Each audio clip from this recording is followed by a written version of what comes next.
Welcome to ABC campus. आज हम ice 12 income taxes का एक पास्ट एग्जाम कवर करेंगे। स्प्रिंग 2016 का ये क्वेश्चन है जिसका टाइटल है फ्लोर एंड टाइल्स लिमिटेड। तो डाटा है कि following are the relevant extracts from the financial statements of floor and tiles limited for the year ended 31 December 2015। तो क्वेश्चन में हमें profit before tax, provision for gratuity, bad debt for the year means कि ये expense की amount है। Bad date expense for the year, ये भी expense दिया हुआ है। Capital gain exempt from tax, तो एग्जाम फ्रॉम टैक्स का मतलब ये है कि इस पर परमानेंट डिफरेंस राइज हो जाएगा, तो डेफर टैक्स में नहीं आएगा, बट इसका इफेक्ट फिर टैक्स रिकन्सिलेशन में हमें लेना होगा। Following information is also available. Opening balance of defer tax liability, provision for bad debts and provision for gratuity were, तो तीनों की अमाउंट्स हमें दी हुई हैं रिस्पेक्टिवली। सेकेंड इन्फॉर्मेशन है कि cost and other details related to buildings owned included in property plant and equipment are as follows, जिसमें हमें opening balance, cost of building जो ड्यूरिंग द ईयर अप्रैल में सेल की है फॉर 35 मिलियन, और purchase जो न्यू एसेट्स किए हैं 1 जुलाई को 40 मिलियन के, वो गिवन है। फिर accounting depreciation on building is calculated at 5% per annum on straight line basis, whereas tax depreciation is calculated at 10% on reducing balance method. Accounting depreciation of all other owned asset included in property plant equipment is same as tax depreciation। यानी सिर्फ building का issue है, और building से related जो है वो information number 2 and 3 है, जो कि काफ़ी एक्सटेंसिव है, जिसको हम इनकॉर्पोरेट करेंगे। अब डेप्रिसिएशन के रेट भी चेंज हैं, मेथड भी चेंज है, और उसके बाद डिस्पोजल और एडिशंस भी इनकॉर्पोरेट हमें करने हैं। एसेट 2013 में लिए गए हैं, यानी अब से 2 ईयर्स पहले तक का हमें डाटा भी कवर करना होगा और फिर अब पे आना होगा। फोर्थ पॉइंट है, on 1st January 2015, a machine costing rupees 120 million was acquired on finance lease. Some of the relevant information is as follows. The lease term as well as the useful life is 5 years. The annual lease rental amounting to rupees 30 million are payable in advance. Interest rate implicit in the lease is 12.59%. Machine would be depreciated over its useful life on straight line method. इसका impact ये होगा कि हमने जो tax authorities हैं वो क्योंकि rentals को अलाउ करती हैं, तो हम डेप्रिसिएशन और इंटरेस्ट को जो है वो ऐड बैक कर देंगे, टैक्स रेंटल को जो है डिडक्शन के तौर पे लेंगे इन करंट टैक्स। और इसके अलावा हमें राइट ऑफ यूज एसेट और लीज लाइबिलिटी की वैल्यू भी कैलकुलेट करनी पड़ेगी इन अकॉर्डेंस विद IFRS 16, ताकि उसकी बेस पर हम जो है टैक्स बेस और कैरिंग अमाउंट को आइडेंटिफाई कर सकें। Then information number 5, on 1st June 2015, यानी during the year an amount of rupees 1 million was paid as penalty to the provincial government due to non compliance of environmental laws. तो ये एक penalty जो है ये deductible नहीं होती, tax authorities इसको एक्सपेंस के तौर पर अलाउ नहीं करती, तो इनके ऊपर जो हमें रिकन्सिलेशन के अंदर इफेक्ट लेना पड़ेगा। सिक्स्थ है, amount of gratuity paid to outgoing member was rupees 10 million. अब ग्रेचुइटी का ऊपर हमें एक्सपेंस दिया हुआ था जो हम एक्रूवल बेसिस पे रिकॉर्ड करते हैं, तो टैक्स अथॉरिटीज़ इसको ग्रेचुइटी को जो है वो पेमेंट बेसिस पर अलाउ करती हैं, तो जो हमने एक्सपेंस रिकॉर्ड किया हुआ है वो एड बैक हो जाएगा और जो पेड अमाउंट है ये अलाउ होगी। नेक्स्ट है कि during the year entertainment expense and repair expense amounting to rupees 6 million and rupees 8 million respectively pertaining to year ended 31 December 2013, यानी प्रायर ईयर की एडजस्टमेंट है, were disallowed. FTL has decided to file appeal only against the decision regarding repair expense. तो जिसकी आप अभी भी appeal कर रहे हैं, इसका मतलब है आप उसे अपील करने का मतलब है कि आप अभी उसे जो है डिसअलाउड कंसीडर नहीं कर रहे, एंड यू एक्सपेक्ट कि वो आपको अलाउ हो जाएगा, तो उसका तो इम्पैक्ट नहीं आएगा। जिसकी डिसअलाउ को आपने एक्सेप्ट कर लिया है वो एंटरटेनमेंट एक्सपेंस है ऑफ 6 मिलियन, तो इसके ऊपर हम प्रायर ईयर की टैक्सेशन का इफेक्ट ले लेंगे। एप्लीकेबल टैक्स रेट 32% है। क्वेश्चन की रिक्वायरमेंट देखते हैं। Prepare a note on taxation expense for inclusion in FTL's financial statement for the year ended 31st December 2015, giving appropriate disclosure relating to current and deferred tax expenses, including a reconciliation to explain the relationship between tax expense and accounting profit। तो ये relationship जो है दो तरीके से develop हो सकता है, जिसमें हम अकाउंटिंग प्रॉफिट और टैक्स एक्सपेंस को करते हैं, एक रुपीज़ में और एक परसेंटेज में। तो इनमें से किसी एक को बनाने की रिक्वायरमेंट है, लेकिन हम दोनों इस सोल्यूशन के अंदर आपके साथ डिस्कस कर लेंगे।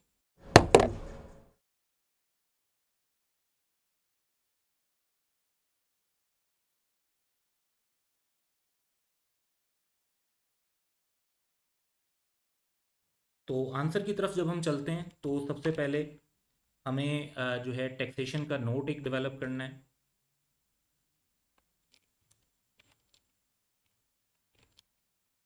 और इसके अंदर हम करंट टैक्स को मेंशन करेंगे। करंट टैक्स अब हमारा क्योंकि प्रायर ईयर की एडजस्टमेंट भी है तो करंट ईयर को सेपरेटली ले लेते हैं और प्रायर ईयर की एडजस्टमेंट सेपरेट करेंगे और फिर डेफर टैक्स इसके अलावा लेंगे, तो हमारे पास टोटल फिगर आ जाएगी। फिर हमें क्योंकि स्पेसिफिकली टैक्स रिकन्सिलेशन बनाने के लिए कहा गया है तो वो भी हम डेवलप कर लेते हैं। तो दैट इज़ बेसिकली रिक्वायरमेंट के रिलेशनशिप बिटवीन टैक्स एक्सपेंस और अकाउंटिंग प्रॉफिट को प्रेजेंट करें। तो इसको जो डेवलप करने के लिए दो मेथड्स होते हैं रिकन्सिलेशन के, दोनों हम यहाँ पर बना रहे हैं। तो एक मेथड है जिसमें हम रुपीज़ में या करेंसी में बात करते हैं, तो उसमें हम basically tax at applicable rate लेंगे और उसको रिकनसाइल करेंगे विद टैक्स एक्सपेंस। और एक दूसरा मेथड जो है उसमें हमें परसेंटेज के अंदर फिगर्स को लेना होता है। तो परसेंटेज के अंदर हम रिफ्लेक्ट करते हैं कि जो एप्लीकेबल टैक्स रेट परसेंटेज में कितना है, और उसको फिर हमें कंपेयर करना होता है, रिकनसाइल करना होता है एवरेज इफेक्टिव टैक्स रेट के साथ।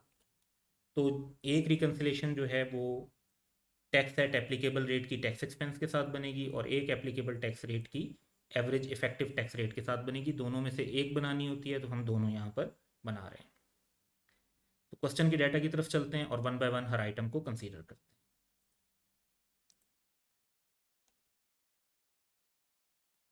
सबसे पहली इंफॉर्मेशन जो हमारे पास है that is profit before tax. तो 80 मिलियन का जो प्रॉफिट है इसको एक तो हमें अपनी रिकन्सिलेशन के अंदर नोट कर लेना है। एंड रिमेंबर दैट के हमारे पास जो टैक्स रेट है दैट इज़ 32%।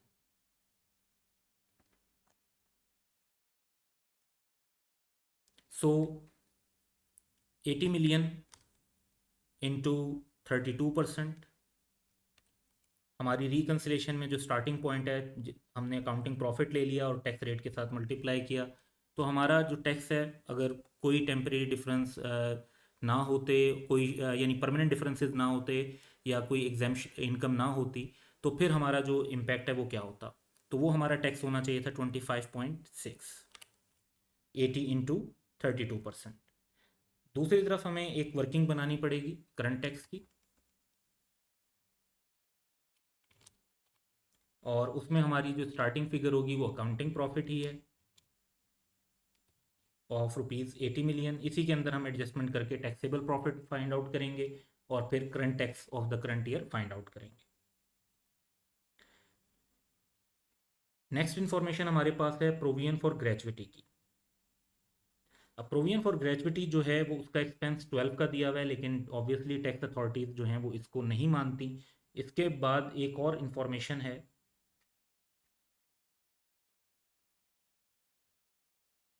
कि हमने जो पेमेंट की है वो 10 मिलियन की है। तो टैक्स अथॉरिटीज़ जो है वो कैश बेसिस पर ग्रेचुइटी को मानती हैं। इस बेसिस पर हम इसकी कैलकुलेशन कर लेते हैं। तो जो हमने टैक्स एक्सपेंस चार्ज किया हुआ है उसको ऐड बैक कर देंगे और जो पेमेंट हुई है वो टैक्स वाले अलाउ करेंगे तो उसे लेस कर देंगे। तो ये इम्पैक्ट हमारा आ गया 2 का नेट इफेक्ट, 12 और -10 का 2 का नेट इफेक्ट आया हमारा करंट टैक्स में। अब इंटरेस्टिंगली सेम इफेक्ट जो है वो अल्टीमेटली जा रहा होगा in the defer tax as well, अगर हम उसके ओपनिंग बैलेंस के साथ भी उसको कंपेयर कर रहे होंगे। तो यहाँ पर हमारे पास खैर ओपनिंग बैलेंस नहीं है तो हम डायरेक्ट इम्पैक्ट ले लेते हैं। तो डेफर टैक्स की कैलकुलेशन के लिए भी एक वर्किंग बना लेते हैं।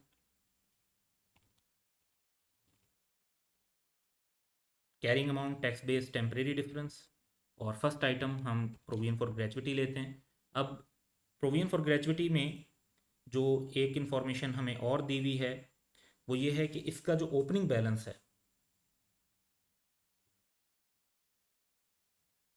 वो ₹13 मिलियन है।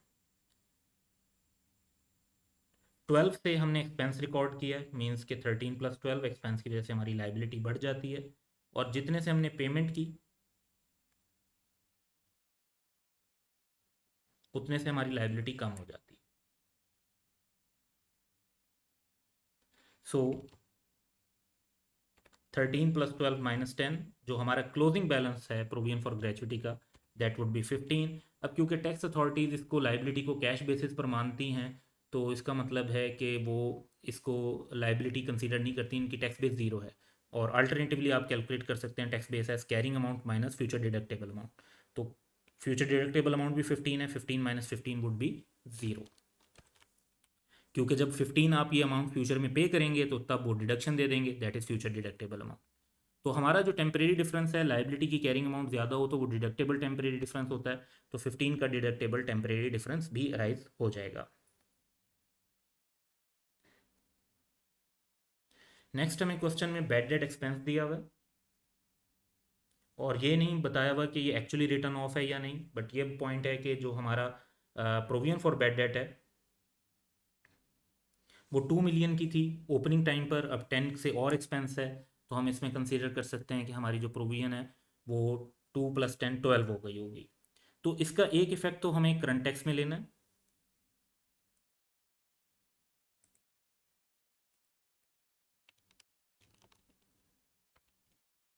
क्योंकि टैक्स अथॉरिटीज़ जो है बैड डेट एक्सपेंस की प्रोविजन को नहीं मानती, तो आपने जो 10 का एक्सपेंस चार्ज किया है वो जब तक एक्चुअली रिटर्न ऑफ नहीं होगा वो उसको नहीं मानेंगी, तो ये ऐड बैक हो जाएगा।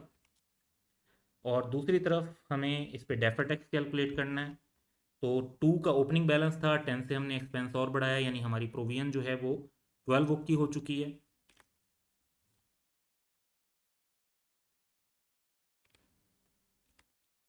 वंस अगेन इसकी टैक्स बेस जीरो होगी। इसकी टैक्स बेस जीरो क्यों होगी? क्योंकि प्रोविजन फॉर बैड डेट्स जो है ये कॉन्ट्रा एसेट आइटम है, यानी इसे लाइबिलिटी की तरह ट्रीट करेंगे, तो टैक्स अथॉरिटीज इसकी डिडक्शन हमें अलाउ करेंगी जब फ्यूचर में ये bad debts actually return of होंगे। अब हम प्रोविजन रिकग्नाइज करने का मतलब ही यही है कि हम ये एक्सपेक्ट करते हैं कि ये जो है लॉस हो जाएगा और हमें डिडक्शन मिलेगी।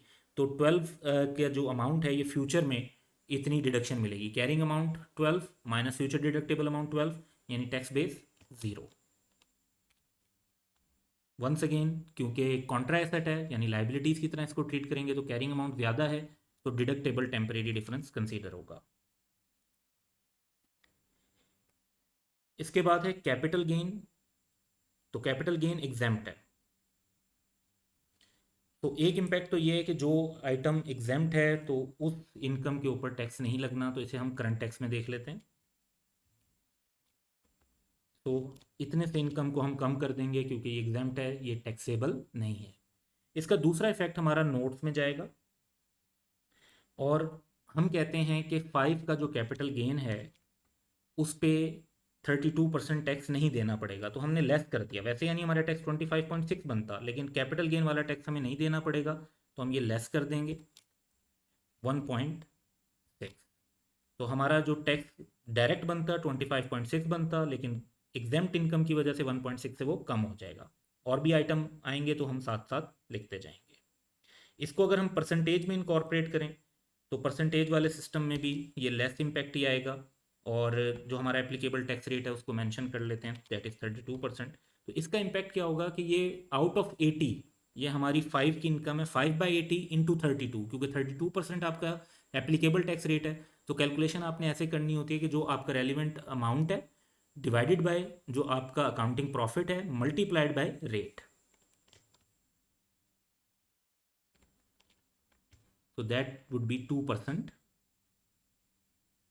तो 2% से हमारा जो टैक्स इफेक्टिव टैक्स रेट है वो कम हो जाएगा due to this exempt capital gain, क्योंकि 2% ऑफ द प्रॉफिट जो अमाउंट है वो टैक्सेबल नहीं है, वो एग्जेम्प्ट है।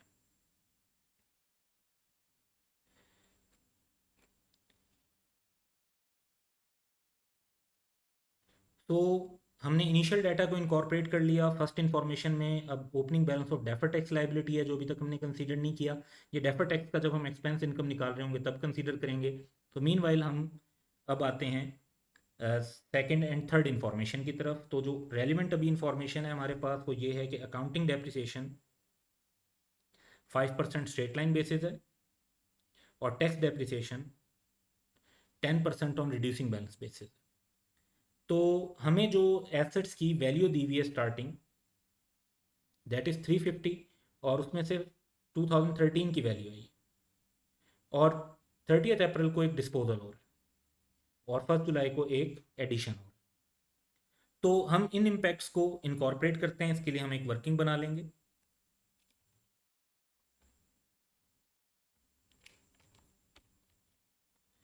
तो अकाउंटिंग की डेप्रिसिएशन और मूवमेंट बनाने के लिए 5% स्ट्रेट लाइन बेसिस को कंसीडर करेंगे और टैक्स से रिलेटेड कैलकुलेशन के लिए 10% रिड्यूसिंग बैलेंस को कंसीडर करेंगे। तो हमारे पास स्टार्टिंग पॉइंट जो है दैट इज 1 जनवरी 2013, और हमारे जो एसेट की वैल्यू इनिशियल कॉस्ट है वो हमें 350 की गिवन है, तो ये अकाउंटिंग में भी सेम होगी और टैक्स में भी सेम होगी।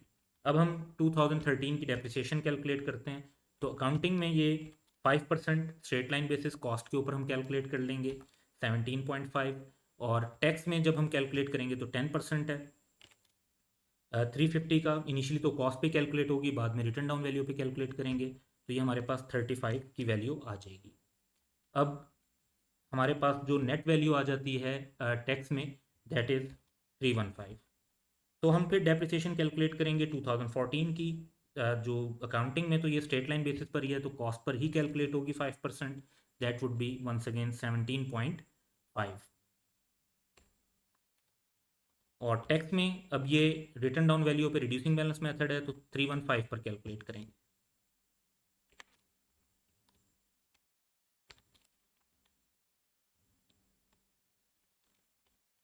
तो प्रीवियस 2 ईयर्स का जब हम डाटा कवर कर लेते हैं तो हमारे पास जो साल का शुरू है उसमें रिटर्न डाउन वैल्यू आ जाती है अकाउंटिंग के हिसाब से 315 और टैक्स के हिसाब से 283.5 की। अब यहाँ पर जो इम्पैक्ट है हमें इनकॉर्पोरेट करना है, उसमें हम देखते हैं कि हमें एडिशन भी बताया हुआ है, डिस्पोजल भी बताया हुआ है, और ऑब्वियसली डेप्रिसिएशन भी होगी।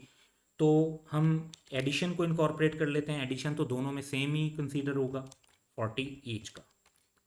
जब डिस्पोजल की बात करते हैं तो डिस्पोजल क्योंकि दोनों में डेप्रिसिएशन डिफरेंट है, तो डिस्पोजल के लिए जो वैल्यूज़ हैं वो डिफरेंट होंगी। डिस्पोजल की हमें एक सेपरेट कैलकुलेशन करनी पड़ेगी, तो वो हम स्टार्ट करते हैं।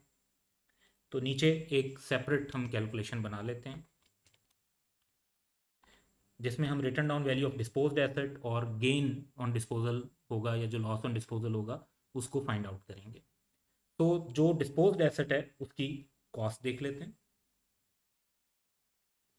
That is 30।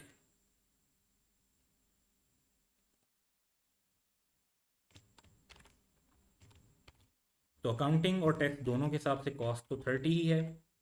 जो डेप्रिसिएशन अलाउ हुई होगी 2013 में 5% के हिसाब से अकाउंटिंग में, दैट वुड बी 1.5, और टैक्स में 10% के हिसाब से 3।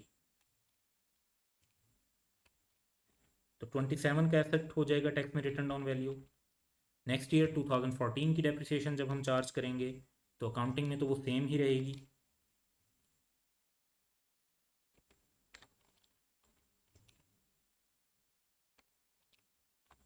जबकि टैक्स में अब वो 27 पर कैलकुलेट होगी रिटर्न डाउन वैल्यू पे, क्योंकि रिड्यूसिंग बैलेंस मेथड है।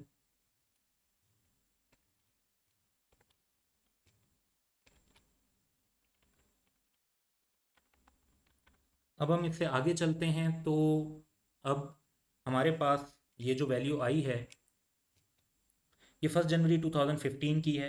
अकाउंटिंग में तो बड़ी स्पेसिफिक टाइम के हिसाब से डेप्रिसिएशन चार्ज होती है, यानी फ्रॉम द कमेंसमेंट डेट जो कि यूज़ है कि जब एसेट अवेलेबल फॉर यूज़ होता है टिल डी रिकग्निशन। तो डेप्रिसिएशन अप टू अप्रैल हम रिकग्नाइज करेंगे।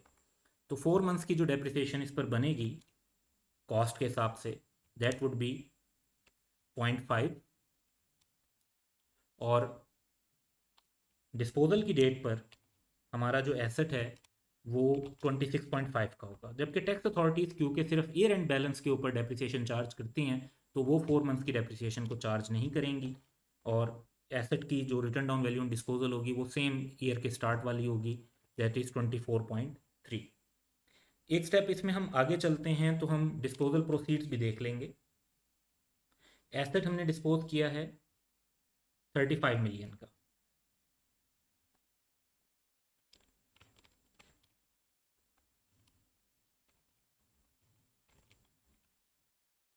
तो हमारे पास गेन ऑन डिस्पोजल कैलकुलेट हो जाएगा 8.5 का गेन है, क्योंकि ज़्यादा पर सेल किया आपने 35 पे। 8.5 का गेन अकाउंटिंग के हिसाब से है, और टैक्स के हिसाब से जो गेन है दैट इज़ 10.7। तो जो हमें एक रेलिवेंट वैल्यू चाहिए थी वो return down value on disposal है। तो अब हम रिटर्न डाउन वैल्यू कैलकुलेट कर चुके हैं डिस्पोज्ड एसेट की at the date of disposal, जो अकाउंटिंग में है 26.5 और टैक्स में है 24.3। अब हमें डेप्रिसिएशन कैलकुलेट करनी है, तो जब हमें डेप्रिसिएशन कैलकुलेट करनी होगी तो वो डिस्पोज्ड एसेट्स की अलग, जो हमारे पास एडिशंस हैं उनकी अलग, और opening assets other than disposed की अलग, तो फिर हमारे पास प्रॉपर कैलकुलेशन हो सकेगी। तो ये हमारे पास डेप्रिसिएशन की फिगर आएगी। अब यहाँ पर अगर हम देखते हैं तो जो डिस्पोज्ड एसेट्स हैं उनके ऊपर तो हम करंट ईयर की डेप्रिसिएशन ऑलरेडी कैलकुलेट कर चुके हैं, टैक्स में तो 0 है और अकाउंटिंग में 0.5 की है।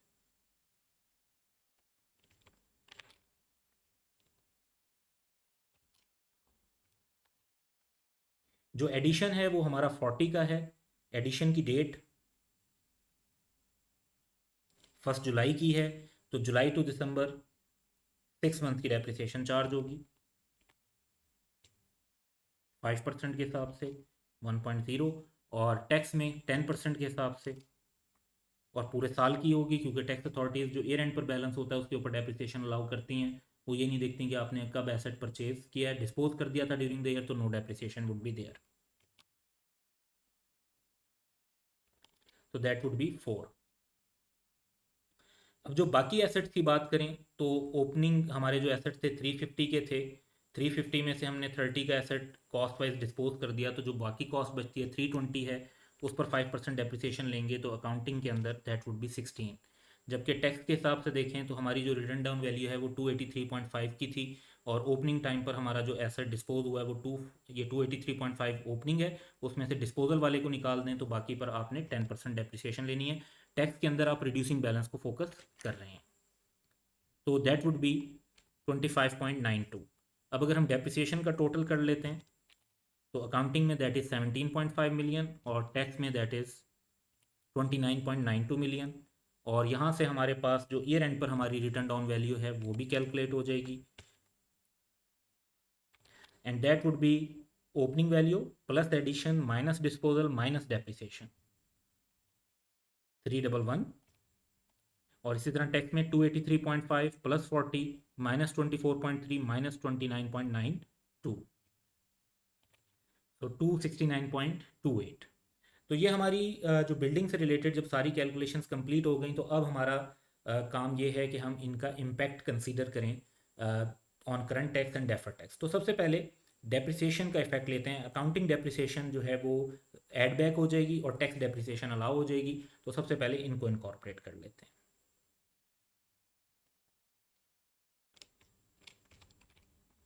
तो अकाउंटिंग डेप्रिसिएशन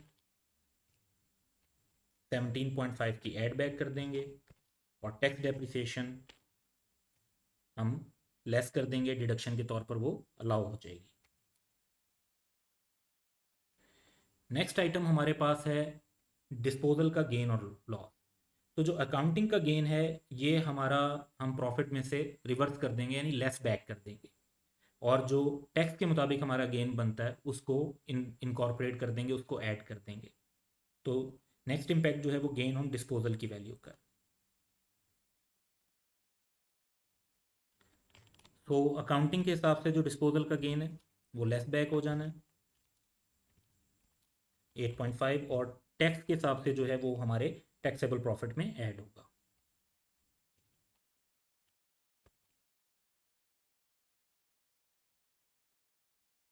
इससे जो नेक्स्ट इम्पैक्ट है वो हमें लेना है अपने एसेट्स के ऊपर कि उनकी जो टैक्स बेस और कैरिंग अमाउंट है वो क्या है। तो जो रिटर्न डाउन वैल्यू अकाउंटिंग के हिसाब से है दैट इज़ 311, और जो टैक्स के हिसाब से है दैट इज़ 269.28। तो इनको हम डेफर टैक्स के अंदर कंसीडर करेंगे। तो हमारा एसेट है बिल्डिंग का, और वर्किंग 3 से हमने कैलकुलेशन की है, कैरिंग अमाउंट 311, टैक्स बेस 269.28, जो डिफरेंस है दैट इज़ 41.72, और क्योंकि कैरिंग अमाउंट ज़्यादा है तो ये टैक्सेबल टेम्परेरी डिफरेंस होगा। सो बिल्डिंग को भी हम इनकॉर्पोरेट कर चुके हैं, तो क्वेश्चन में मज़ीद डाटा की तरफ चलते हैं।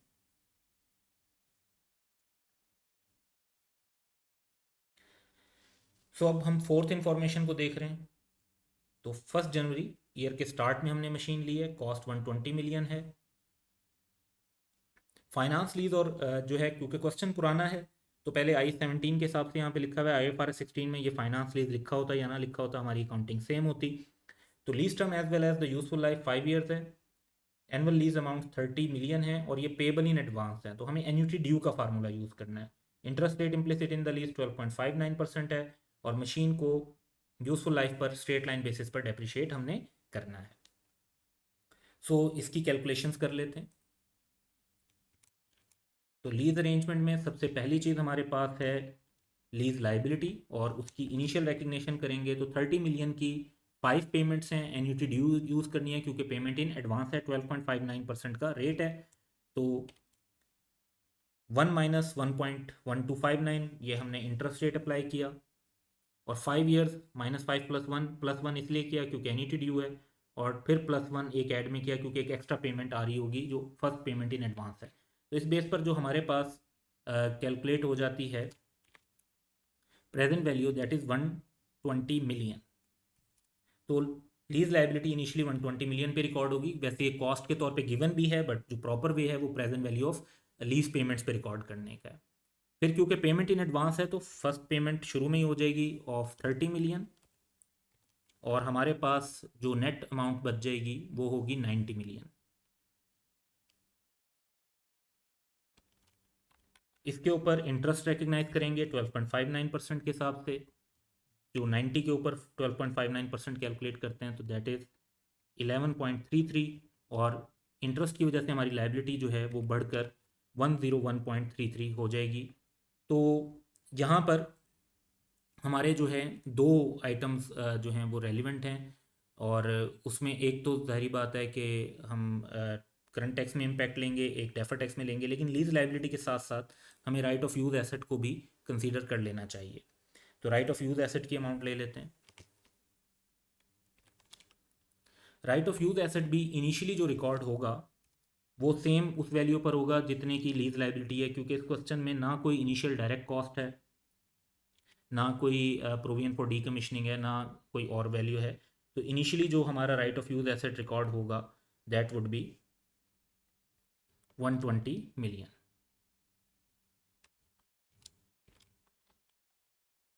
फिर हम इस पर डेप्रिसिएशन चार्ज कर देंगे।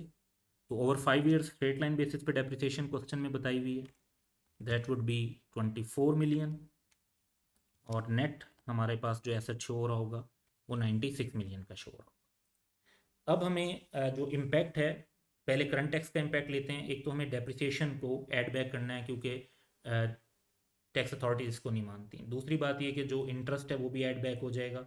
जो हमने पेमेंट किया ये हमें टैक्स में अलाउ हो जाएगी। तो पहले हम ये जो इम्पैक्ट्स हैं, 3 इम्पैक्ट्स, इनको हम कंसीडर कर लेते हैं इन करंट टैक्स। तो फर्स्ट ऑफ ऑल डेप्रिसिएशन जो हमने राइट ऑफ यूज़ एसेट पर रिकॉर्ड की है वो ऐड बैक हो जाएगी, टैक्स अथॉरिटीज़ अलाउ नहीं करती। फिर जो हमने इंटरेस्ट या फाइनेंस कॉस्ट लीज से रिलेटेड रिकॉर्ड की है वो भी टैक्स अथॉरिटीज़ अलाउ नहीं करती, तो वो भी ऐड बैक हो जाएगी। लेकिन टैक्स अथॉरिटीज़ लीज रेंटल जो पेड होता है वो एज अ डिडक्शन अलाउ करती हैं, तो ये हमें एक डिडक्शन के तौर पे मिल जाएगी। नेक्स्ट इम्पैक्ट ये है कि जो हमारी लीज लाइबिलिटी है वो 101.33 पे रिफ्लेक्ट हो रही है, जबकि इसकी जो टैक्स बेस है वो ज़ीरो है, क्योंकि टैक्स अथॉरिटीज़ तो पेमेंट को मान रही हैं, वो इस लाइबिलिटी को नहीं मान रही। वो डिडक्शन तब देंगी जब आप पेमेंट करेंगे, उससे पहले वो इसको एज एन एक्सपेंस कंसीडर नहीं कर रही। तो डिडक्ट आप जब पेमेंट फ्यूचर में करेंगे 101.33 की, तभी आपको डिडक्शन मिलनी है। अब in short future deductible amount 101.33 है, और लाइबिलिटी के लिए टैक्स बेस का फार्मूला होता है carrying amount minus future deductible amount. तो कैरिंग अमाउंट भी 101.33 है, फ्यूचर डिडक्टेबल अमाउंट भी यही है, तो नेट टैक्स बेस आपकी ज़ीरो आ जाएगी। इसी तरह राइट ऑफ यूज़ एसेट की बात करें तो क्या इससे राइज होने वाले फ्यूचर टैक्सेबल बेनिफिट्स जो हैं वो आपको अलाउ होंगे, डिडक्शन मिलेगी उनकी कि नहीं, क्योंकि फ्यूचर टैक्सेबल बेनिफिट्स जो एसेट से आ रहे हैं उनके ऊपर तो आपको जो है टैक्स तो देना पड़ेगा। अब ये जो डेप्रिसिएशन की फिगर है, अल्टीमेटली अगर आप किसी भी लीज की कैलकुलेशन करें तो over the whole lease term depreciation और इंटरेस्ट मिला के लीज रेंटल्स के इक्वल ही अमाउंट बन रही होती है। तो अल्टीमेटली आपको ये डेप्रिसिएशन भी प्रॉफिट और लॉस के अंदर ही जो है एज एन डिडक्शन मिल रही होगी फ्यूचर में, लेकिन वो डेप्रिसिएशन के नाम से नहीं मिल रही होगी, वो लीज रेंटल के नाम से मिल रही होगी। तो जो इसमें as a depreciation tax authorities आपको कुछ भी अलाउ नहीं कर रही, यानी वो लीज रेंटल के तौर पर तो अलाउ कर रही हैं, लेकिन उसी डेप्रिसिएशन को, उसी इंटरेस्ट को, लेकिन वो लीज रेंटल के तौर पे कर रही हैं, उसको इंटरेस्ट या डेप्रिसिएशन के तौर पे नहीं कर रही। तो इस एसेट में क्योंकि आपकी फ्यूचर डिडक्टेबल अमाउंट आपकी जीरो है, कोई टैक्स वाले डेप्रिसिएशन आपको इस पर अलाउ नहीं कर रहे होंगे, तो इसकी टैक्स बेस भी हम जीरो लेंगे। तो लीज लाइबिलिटी की carrying amount, right of use asset की कैरिंग अमाउंट, और दोनों की टैक्स बेस बेसिकली क्या है, जीरो। तो डेफर टैक्स की कैलकुलेशन की तरफ आते हैं। Right of use asset working force से हमने कैलकुलेट किया, 96 इसकी कैरिंग अमाउंट है, टैक्स बेस जीरो होगी एज वी डिस्कस्ड, और उसकी वजह से हमारे पास टैक्सेबल टेम्परेरी डिफरेंस राइज होगा क्योंकि कैरिंग अमाउंट ऑफ एसेट ज़्यादा है। फिर लीज लाइबिलिटी की बात करते हैं, ये भी हमने वर्किंग फोर में कैलकुलेशंस की हैं, 101.33, टैक्स बेस इसकी भी जीरो होगी एज वी डिस्कस्ड, और क्योंकि ये लाइबिलिटी है इसमें कैरिंग अमाउंट ज़्यादा हो तो डिडक्टेबल टेम्परेरी डिफरेंस राइज होगा। तो क्वेश्चन की मजीद इंफॉर्मेशन पर चलते हैं और इंफॉर्मेशन नंबर 5 देखते हैं। On 1st June 2015, amount of rupees 1 million was paid as penalty to the provincial government due to non-compliance of environmental laws। तो पेनल्टी की जो कॉस्ट है वो क्योंकि टैक्स के अंदर आपको एज ए डिडक्शन अलाउ नहीं होगी, तो करंट टैक्स की कैलकुलेशन के अंदर इस पेनल्टी को ऐड बैक कर देंगे। प्रॉफिट और लॉस में आपने इसे एक्सपेंस बनाया होगा, लेकिन टैक्स अथॉरिटीज इसे एक्सपेंस नहीं मानेंगी। और दूसरा ये कि क्योंकि टैक्स अथॉरिटीज इसे कभी भी एक्सपेंस नहीं मानेंगी, तो ये किस्म का परमानेंट डिफरेंस राइज हो जाता है, तो ये हमें अपनी रिकन्सिलेशन के अंदर कवर करना होगा। तो डिसअलाउड एक्सपेंस की वजह से हमें ज़्यादा टैक्स देना पड़ेगा क्योंकि हमें एक डिडक्शन नहीं मिल रही होगी। तो 1 मिलियन के ऊपर 32% हमें एक्स्ट्रा टैक्स देना पड़ रहा है, दैट वुड बी 0.32। और इसे परसेंटेज में अगर बात करें तो 1/80 पे 32% हमें एक्स्ट्रा जो देना पड़ रहा है, that would be 0.4 in terms of percentage।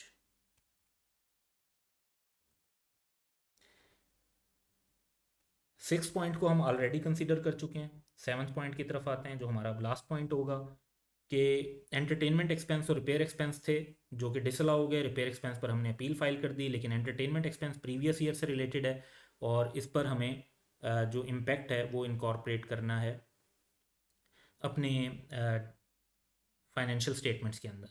तो इसको हम अपने जो है नोट के अंदर जाते हैं, और क्योंकि हमने करंट टैक्स को दो हिस्सों में बताना होता है कि करंट ईयर से कितना रिलेटेड है और प्रायर ईयर से कितना रिलेटेड है, तो ये प्रायर ईयर का इम्पैक्ट है कि 6 मिलियन का आपका एंटरटेनमेंट एक्सपेंस है जो आपने डिसअलाउ हुआ है और आपने वो एक्सेप्ट भी कर लिया कि डिसअलाउड है, यानी आपने इस पर टैक्स पे किया है। तो that would B 6 into 32%। 32% rate के हिसाब से आपके पास जो एक्सपेंस आ जाएगा ये दैट वुड बी 1.92।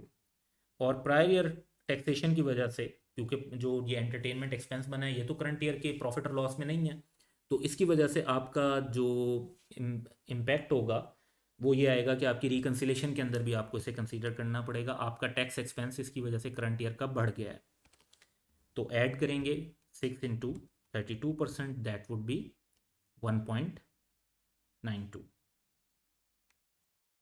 तो अब हमारे पास टैक्स एक्सपेंस का टोटल आ जाएगा जो कि फिर मैच करना चाहिए हमारे करंट एंड डेफर्ड टैक्स के साथ। तो इसको हम जब ऊपर कैलकुलेट कर लेंगे तो फिर रिकनसाइल करके देखेंगे, दिस इज कम्स टू 26.24। अगर हमारे करंट एंड डेफर्ड टैक्स का टोटल भी 26.24 आता है तो इसका मतलब है रिकनसाइल हो गया और हमारी कैलकुलेशंस करेक्ट है। सो क्वेश्चन की तमाम इन्फॉर्मेशन को इनकॉर्पोरेट करने के बाद अब हम ज़रा कुछ टोटल्स की तरफ चलते हैं और वन बाय वन अपनी जो वर्किंग 1 एंड 2 हैं इनको फाइनलाइज करते हैं। तो वर्किंग 1 में हमने अकाउंटिंग प्रॉफिट के अंदर बहुत सारे प्लस और माइनस को डील किया, तो यहाँ पर हम एक टोटल कर लेते हैं 83.11, दैट इज टैक्सेबल प्रॉफिट। इसको हमें मल्टीप्लाई करना है with tax rate that is 32%, और हमारे पास हमारा current tax for the current year आ जाएगा, दैट इज़ 26.6। इसको हम अपने नोट में मेंशन कर देते हैं, current tax for the current year based on working 1। अब वर्किंग 2 की तरफ चलते हैं। तो डेफर्ड टैक्स की जब हम कैलकुलेशन करेंगे तो अब हमें एक कैलकुलेशन डेवलप कर लेनी चाहिए डेफर्ड टैक्स की, जिसमें हम लाइबिलिटी या एसेट जो भी हमारे पास कैलकुलेट होकर आएगा वो फाइनलाइज करेंगे। तो सबसे पहले हमें फिगर लेनी है ऑन टैक्सेबल टेम्परेरी डिफरेंस। हम क्वेश्चन में देख सकते हैं कि हमारे पास जो टैक्सेबल टेम्परेरी डिफरेंस हैं वो दो हैं, तो इन दो के ऊपर 32% टैक्स रेट अप्लाई कर देंगे। That would B liability of 44.07। फिर हम डिडक्टेबल टेम्परेरी डिफरेंस लेंगे जिससे डेफर्ड टैक्स एसेट बनता है। तो डिडक्टेबल टेम्परेरी डिफरेंस हमारे पास तीन है, 1, 2 एंड 3। इन तीन फिगर्स को ऐड करेंगे और इन पे 32% ले लेते हैं, सो दैट वुड बी 41.07। तो जो हमारे पास डेफर्ड टैक्स का क्लोजिंग बैलेंस आ रहा है दैट इज जस्ट 3 मिलियन। और इसको अब हम ओपनिंग बैलेंस के साथ कंपेयर कर लेंगे। क्वेश्चन में हमें ओपनिंग बैलेंस दिया हुआ है 5.28 मिलियन।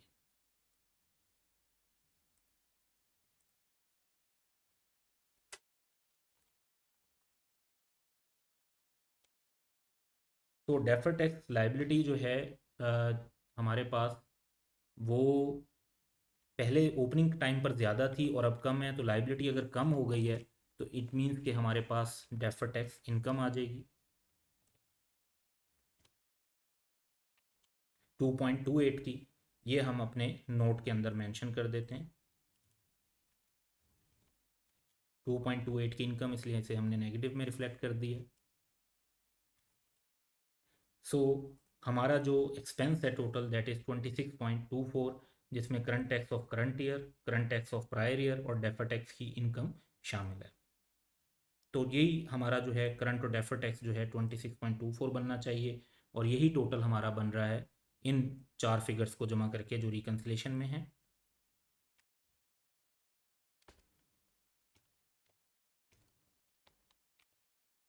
तो दिस रिकन्साइल्ड विद दिस बैलेंस। दूसरा, अगर हम रेट वाइज जाएं तो जो हमने प्रायर ईयर टैक्स लिया था उसका इफेक्ट ले लेते हैं।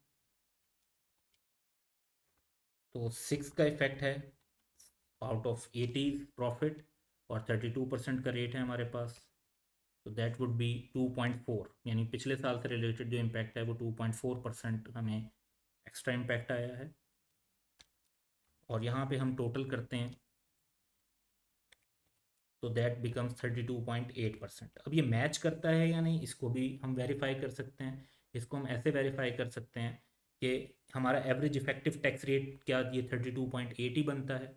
अब average effective tax rate basically ये होता है कि आपका जो फाइनल टैक्स एक्सपेंस है divided by amount of profit, accounting profit 80, यानी 26.24 डिवाइड बाई 80 जो परसेंटेज आएगी वो आपका एवरेज इफेक्टिव टैक्स रेट है। सो दैट इज़ इंटू 100 करके हम परसेंटेज निकाल लेते हैं, दैट इज़ 32.8 एज वेल। तो आप यहाँ से कैलकुलेट कर लें या यहाँ से कैलकुलेट कर लें, ये मैच हो रहा है तो इससे ये भी रिकनसाइल हो गया। तो क्वेश्चन की जो रिक्वायरमेंट थी कि हम टैक्सेशन का नोट डेवलप करें प्रॉफिट और लॉस के परस्पेक्टिव से और उसकी रिकन्सिलेशन बनाएं, वो कंप्लीट हो गई। और एडिशनली हमने परसेंटेज वाइज रिकन्सिलेशन भी इस वीडियो के अंदर कवर कर ली है। So that's all for today, have a good day.